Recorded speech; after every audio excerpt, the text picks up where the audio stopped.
PR পদ্ধতির নির্বাচন নিয়ে বাংলাদেশে কোন দল কেন কি অবস্থান নিয়েছে সব গোলাপেই কাঁটা থাকে।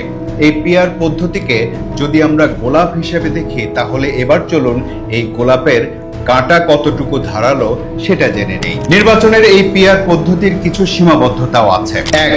জটিল ও ধীর সিদ্ধান্ত গ্রহণ।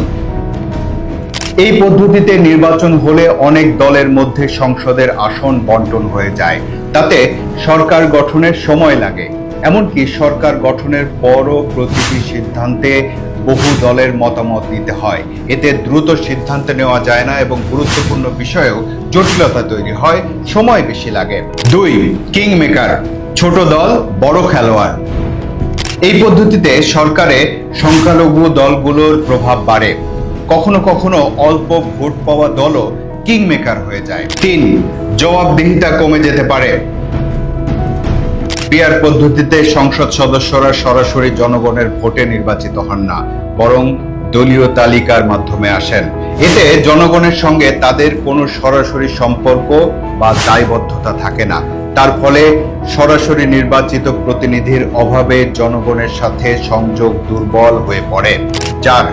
রাজনৈতিক অস্থিরতা। পিআর পদ্ধতিতে কোনো একটি দল সহজে সংখ্যাগরিষ্ঠতা পায় না, তাতে সরকার গঠনে অন্য দলের সাথে জোট গঠন করতে হয়।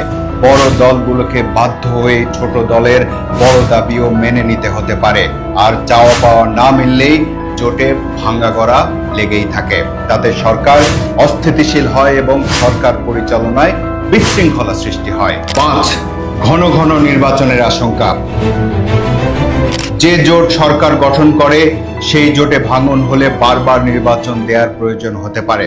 তাতে দেশে ঘন ঘন রাজনৈতিক সংকট তৈরি হয়, উন্নয়ন ও অগ্রগতি বাধাগ্রস্ত হয়। 6. চরমপন্থী ও সাম্প্রদায়িক দলের উত্থানের আশঙ্কা।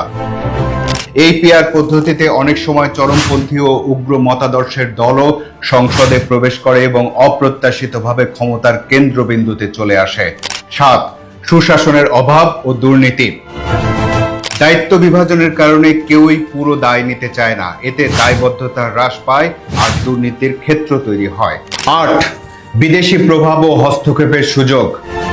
যেহেতু সরকার দুর্বল হয়, তাই বাইরের শক্তিগুলো সহজে প্রভাব বিস্তার করতে পারে। এই পিআর পদ্ধতির নির্বাচন নিয়ে বাংলাদেশে কোন দল কেন কি অবস্থান নিয়েছে সেটা নিশ্চয়ই এবার পরিষ্কার আপনাদের কাছে। শুধু